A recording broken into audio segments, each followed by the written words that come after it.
Hello कक्षा 12वीं के स्टूडेंट्स। तो कैसे हैं आप सब स्टूडेंट्स। मैं आज आप सबके लिए लाया हूं कक्षा 12वीं का हिंदी चैप्टर 1 का कुछ महत्वपूर्ण प्रश्न जो आपको एग्जाम में आएगा ही आएगा, और ये उसी के बारे में आपको पूरा डिटेल से एकदम आसानी से याद कराऊंगा। बस वही सब क्वेश्चन जो मैं 5 लाया हूँ, 5 क्वेश्चन ये बातचीत का। इससे पहले मैं इसका सारांश दे चुका हूँ और उसका नोट्स भी आपको दे चुका हूँ पार्ट 1 पहले वाला वीडियो में। अभी मैं उसका कुछ महत्वपूर्ण प्रश्न कराने जा रहा हूँ, तो इस वीडियो को देखिए और अच्छे से याद कर लीजिए। मैं जो इसका परिभाषा दूंगा ना आपको, वो आपको सुनते ही याद आ जाएगा, और हाँ इसका नोट्स भी दे दूंगा। चलिए मैं आज यही बताने वाला हूँ। देखिए मेरा जो है ये चैप्टर बातचीत जो है अध्याय 1 का है, हिंदी का अध्याय 1 का है बातचीत। ये इसका कुछ महत्वपूर्ण प्रश्न है, जिसमें से पहला मेरा प्रश्न है, अगर हम में वाक शक्ति न होता तो क्या होता। देखिए यहाँ पर इस चैप्टर में जो हम सब पढ़े थे वो विशेष रूप से वाक शक्ति के बारे में पढ़े थे, यानी कि बातचीत करने का तरीका, कि बातचीत कैसे हम सब कर सकते हैं किसी अगले व्यक्ति से या दो व्यक्ति के साथ। तो वो उसी में से एक क्वेश्चन आया है कि अगर हमें वाक शक्ति न होता तो क्या होता। तो सोच सकते हैं ना, अगर मान लीजिए आप में अगर बोलने की क्षमता न होता तो आप क्या करते हैं, आपके सामने ये दुनिया कैसा प्रतीत होता। अगर आप मेरा ये वीडियो देखे होंगे, इससे पहले वाला वीडियो बातचीत का, तो आपको अभी तक इसका आंसर चल गया होगा पता। तो मैं आपको फिर से बता रहा हूँ इसका आंसर क्या होगा, कि अगर हमें वाक शक्ति न होता तो हम तो पहले सबसे पहले हम, अगर हमें वाक शक्ति का मतलब क्या होता है, ये देखिए यहाँ पर ये है वाक शक्ति। इसका मतलब होता है बोलना, क्षमता, साउंड, ध्वनि। अगर मान लीजिए हम में अगर बोलने की क्षमता नहीं होगा तो हम सबसे पहले हम क्या होंगे, एक गूंगा। तो हम भी क्या होंगे, एक गूंगा, और ये दुनिया जो होगा मेरे सामने सृष्टि जो होगा वो सभी क्या हो, गूंगा होगा।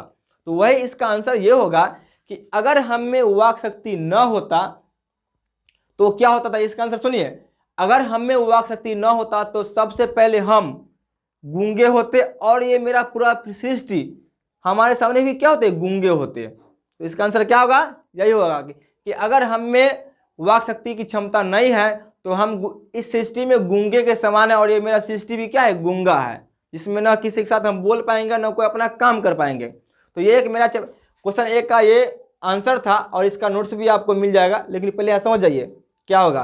देखिए अब अगला क्या है, 2 नंबर का क्वेश्चन है, बातचीत के संबंध में वेन जॉनसन और एडिसन का क्या विचार है। यहाँ पर क्वेश्चन है, बातचीत के संबंध में वेन जॉनसन और एडिसन का क्या विचार है। अगर आप ये चैप्टर पढ़े होंगे तो आपको पता होगा कि वहां पर 2 व्यक्ति थे। ये दोनों व्यक्ति है प्रसिद्ध है, दोनों व्यक्ति का नाम है वेन जॉनसन, और एक का नाम है, दूसरे का नाम है एडिसन। देखिए पहला मेरा क्या है, वेन जॉनसन है, दूसरा में है एडिसन। ये दोनों के विचार से कि बातचीत के संबंध में ये दोनों का विचार क्या था। ये 2 व्यक्ति थे, अपना अपना विचार दिए थे। तो देखिए यहाँ पर इसका आंसर ऐसे लिखाएगा कि बातचीत के संबंध में वेन जॉनसन और एडिसन का निम्न रूप से विचार है। किस रूप से विचार है, निम्न रूप से। इसका मैं आंसर ही बता रहा हूं कि बातचीत के संबंध में वेन जॉनसन और एडिसन का निम्न रूप से विचार है। फर्स्ट में आप दीजिएगा वेन जॉनसन के बारे में, और देखिए यहाँ पर इन्हीं के अनुसार बातचीत के विचार से, मतलब बातचीत का जो विचार इन्हीं के अनुसार, कि अगर कोई व्यक्ति किसी के सामने अगर बोलते हैं तो उनका रूप साक्षात्कार होता है। रूप साक्षात्कार इंग्लिश में कहेंगे क्या, इंटरव्यू देने आते हैं ना आप सब, तो उनसे बोलने इंटरव्यू क्यों लिया जाता है, कि आप कैसे बोलते हैं, आपका तरीका क्या है, बस वही चलता है पता। तो वही क्या हुआ कि वेन जॉनसन के अनुसार यह था कि अगर कोई व्यक्ति बोलता है या बातचीत करता है तो उससे, अगर कोई व्यक्ति देखिए यहाँ पर बातचीत कर रहा है तो उनसे जो है ना, उनका रूप का असली रूप जो होता है उसका चलता है पता। तो वही इसका आंसर हुआ कि वेन जॉनसन के अनुसार बातचीत करने से मनुष्य का असली रूप या साक्षात्कार होता है। बस ये है, ये किन के अनुसार था, वेन जॉनसन का। देखिए आगे अब आगे कौन है, एडिसन। 2 नंबर में एडिसन का विचार क्या है कि अगर कोई व्यक्ति बातचीत करता है तो एक सच्चे बात, एक अच्छे बात 2 व्यक्ति के बीच में ही हो सकता है। इनके अनुसार, किन के अनुसार, एडिसन के अनुसार। इनका कहना क्या है कि अगर कोई व्यक्ति बात कर रहे हैं तो वो जो बातचीत होगा वो 2 व्यक्ति के बीच में होगा। तो ये था हमारा आंसर। अगर आप ऐसे आंसर लिखिएगा तो लिखने का तरीका क्या है कि बातचीत के संबंध में वेन जॉनसन और एडिसन का विचार निम्न रूप है। पहला में क्या है, वेन जॉनसन के अनुसार बातचीत करने से एक व्यक्ति का रूप के साक्षात्कार होता है। यह हुआ किन के अनुसार, वेन जॉनसन। और दूसरा में क्या है हमारा, एडिसन। एडिसन के अनुसार यह है कि अगर कोई व्यक्ति यानी कि बातचीत का एक सच्चे यानी कि बातचीत जो होता है वो दो व्यक्ति के बीच में होता है। कितने व्यक्ति के बीच में, दो व्यक्ति के बीच में। तीसरे व्यक्ति के साथ अगर तीन व्यक्ति के बीच में हुआ तो वो उस बात का कोई वैल्यू नहीं है, वो बात उलझ जाएगा। जैसे कि किताब में आप बुक में पढ़े होंगे, तो अच्छे मतलब बातचीत करने का तरीका कितने कितने आदमी के पास, सिर्फ दो आदमी के बीच में हो सकता है। अब देखिए आगे मेरा क्वेश्चन है मनुष्य में, ये मेरा क्वेश्चन आगे देखिए क्या है, चौथा नंबर एक क्वेश्चन है, सॉरी तीसरा नंबर है, आर्ट ऑफ कन्वर्सेशन क्या है। इसी चैप्टर का महत्वपूर्ण क्वेश्चन है ये, बालकृष्ण भट्ट ने दिए हैं ये। तो वही आर्ट ऑफ कन्वर्सेशन क्या है। तो इससे देखिए यहाँ पर ये क्वेश्चन पूछा गया है, तो इससे क्या एक तरीका है, एक कला है।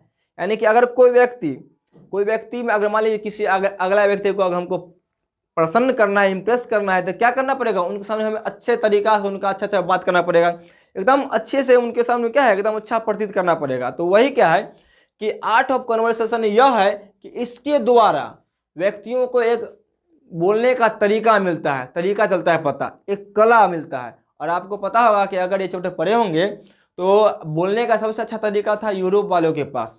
तो देखिए बालकृष्ण भट्ट के अनुसार आर्ट ऑफ कन्वर्सेशन एक कला है जिसके द्वारा मनुष्य क्या होते हैं, एक बोलने का तरीका सीखते हैं। तो उसे ही क्या कहते हैं, आर्ट ऑफ कन्वर्सेशन। ये हमारा तीसरा नंबर क्वेश्चन खत्म हो गया है।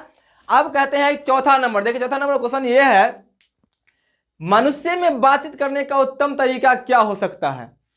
क्वेश्चन है मेरा, मनुष्य में बातचीत करने का उत्तम तरीका क्या हो सकता है, इसके द्वारा वह कैसे अपने लिए सर्वथा हमेशा नवीन संसार की रचना कर सकता है।